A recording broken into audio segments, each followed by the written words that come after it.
Natalan gereja Pak Yuda Mailor, besoknya lagi Natalan, sampai tanggal 16 Januari jadwal penuh semuanya buat Natalan.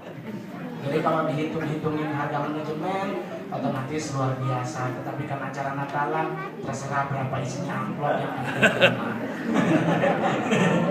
Itulah dilema kami kalau di dunia artis ya. Mungkin Mas Bade juga pernah ngerasain kalau kita diundang ke gereja kemahalan, ditengking darah Yesus berkuasa. Kalau kita nggak pakai bayar, kita serombongan. Nggak mungkin kan saya mau beli tiket pakai Tuhan Yesus memberkati, tetap harus pakai duit. Terus kalau kita jadi artis dilema pakai ini serba salah, pakai baju begini salah, nggak pakai baju juga lebih salah.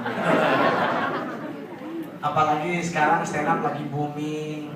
Sekarang udah 5 stasiun TV dan 8 stasiun TV punya acara stand up komedi. Tiap hari ada di TV. Dan puji Tuhan saya punya acara sendiri di MNC TV, namanya Komika Vaganza. Jadi mau tidak mau berarti saya udah sah jadi artis. Ya, dari 2011 saya bergumul jadi entertainer. Baru sekarang lah saya dinyatakan di daerah saya bahwa saya benar artis. Sebelum-sebelumnya saya nggak dianggap coy. Sekarang gua ke bandara langsung foto dan. Nah sekarang baru sekarang coy. Butuh 4 tahun. Tapi nggak terlambat lah ya. Mujur saya belum operasi hidung. Karena memang berencana ingin mencungin. Karena menurut orang bahwa dari segi muka saya udah bagus. Cuman memang hidung yang agak telat gitu ya. Karena saya percaya di Alkitab bahwa kita dalam kandungan ibu kan ditenun. Kan itu Alkitab, berarti Tuhan lagi menenun, malaikat lagi membenahi semuanya. Ya mama kecak ketuban. Yang lain udah jadi, hidung belum. Pas sama Tuhan ditiup, jadi nempel coy. Jadi selalu kemana-mana kacamata selalu pakai di kepala. Alasan pertama karena memang yang minus kan otaknya. Makanya gak pernah minus. Kedua karena kalau ditaruh di mata maaf, kalau ditaruh di telinga serius 5 menit di bawah coy. Keluaran semuanya gitu. Kadang-kadang pengen pakai behel. Tapi nggak apa-apa lah, yang penting kan sekarang artis ya. Dari segi muka tuh, segi muka sih paling catpam. Tetapi saya percaya khotbah tadi Tuhan udah bilang kan, bahwa Pastor Victor bilang bahwa kita nggak usah ribet. Manusia tuh yang ribet, Tuhannya tuh nggak ribet.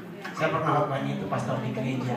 Karena saya pakai Roma 12 ayat 3, nggak usah mikirin sesuatu yang di luar. Yang bisa engkau pikir dalam hendak engkau hidup sesuai ukuran iman. Jadi nggak usah ribet coy. Karena kalau kita ribet nggak jadi apa-apa. Saya juga begitu.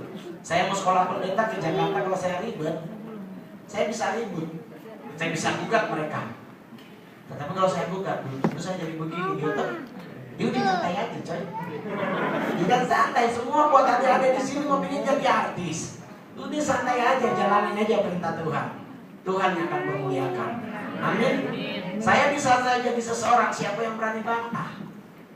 Saya jadi stand up komedian. Kalau Raditya Dika mungkin orang udah tahu siapa dia. Sempat pacaran sama Sherina Munaf. Lah saya siapa coy? Ya kan? Tapi di saat saya muncul di Metro TV, edisi pertama stand up show Metro TV 29 September 2011, dari detik itulah saya jadi stand up comedian di Indonesia sampai sekarang. Dan memang benar kan ulangan bilang kan jadi kepala bukan jadi ekor. Engkau akan tetap naik. Jadi ya udah santai aja. Sekarang di Indonesia ribut, gila ya Bungul bayarannya tinggi, ini pasti Natalan tajir dia. Ya Tuhan, kalau ngikutin bener sih iya pasti tajir. Tapi yang jadi masalah kan gereja langsung setengah shock terapi. Pendetanya telepon bayar berapa bro? Keluar kota hampir 45 juta stroke. 45 juta dan kita suruh stand up cuma 15 menit. Manajer ikut tuh ada di bawah. Saya bilang kenapa nggak boleh naik? Kenapa manajer nggak boleh naik di dalam ibadah? Karena pasti dia akan ngomong. Suruh close coy, masih enak buat stand up. Karena kalau saya di manajemen kan ngikutin aturan manajemen. Terus orang nanya, oh jadi lu berapa sekarang kalau bayar gereja? Yang penting ada. Itu aja, kalau nggak ada keterlaluan. Itu aja. Yang penting ada. Berapapun isinya, gua terima coy. Karena buat saya ini kan bulan buat saya untuk apa ya namanya? Saya bikin sesuatu yang ini loh buat Tuhan.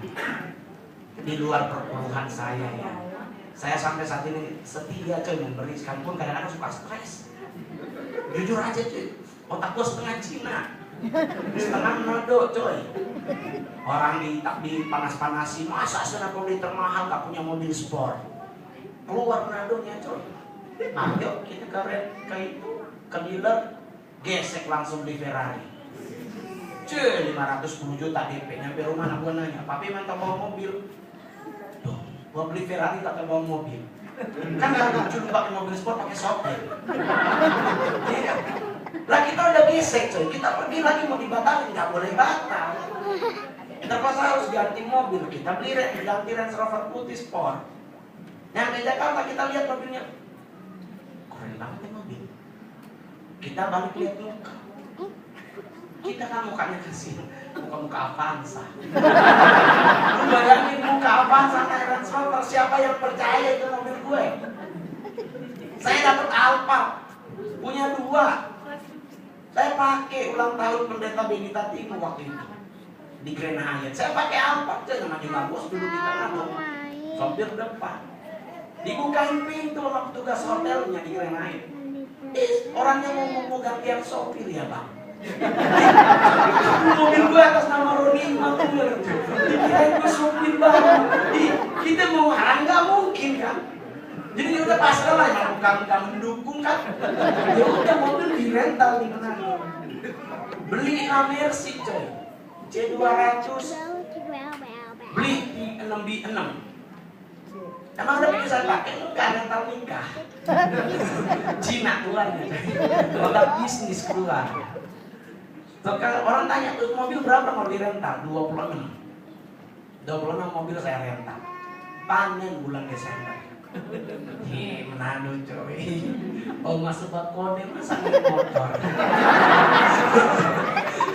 Menado coy, Desember itu adalah bulan panen buat usaha rental mobil.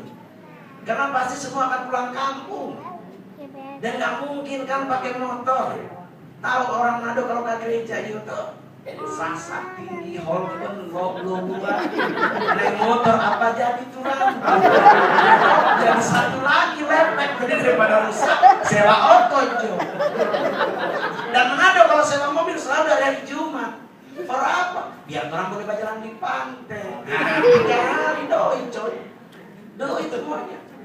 Dan kalau mau dihitung penghasilan itu yang membuat saya merasa bahwa Tuhan itu memang benar. Jadi saya kemana-mana kalau masuk gereja, diundang gereja, saya selalu ngomongin soal perpuluhan. Saya nggak pernah takut nggak diundang lagi. Karena saya mengalami Maleakhi 3 Tuhan bilang kalau lu bawa ke rumahku dan ujilah aku, ada nggak makanan di atas meja. Bisa saya berani memberi sekalipun sorry coy. Barata tiap bulan 30 juta. Sebelah 2,5% per tahun. Kan pingin pindah. Dengan Cina keluar. Gila 2,5% per tahun. Lah gereja perpuluhan 10% tiap bulan. Gede coy. Mending kita nyembah pohon aja terbalik lagi. Saya ngomong Pak sama Gubernur DKI Jakarta sama Pak Ahok. Di depan Pak Ahok saya ngomong kok. Dia bilang kalau boleh di Jakarta KTP tanpa satu agama. Ahok nanya agama apa mau?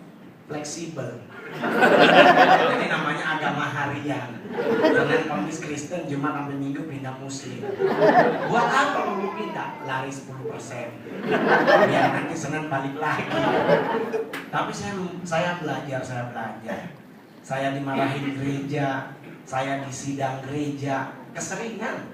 Karena saya mungkin stand up comedy Indonesia satu-satunya yang paling aktif pelayanan, paling sering muncul di TV, paling sering off air. Jadi kalau saya diundang, kadang-kadang kita suka lost.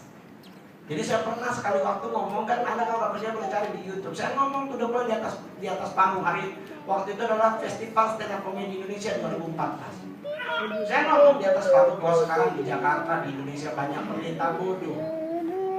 Ngumpul 24 pendeta. Disidang coy. Dan saya baru merasakan bagaimana Rasul Paulus disidang di Mahkamah Agama.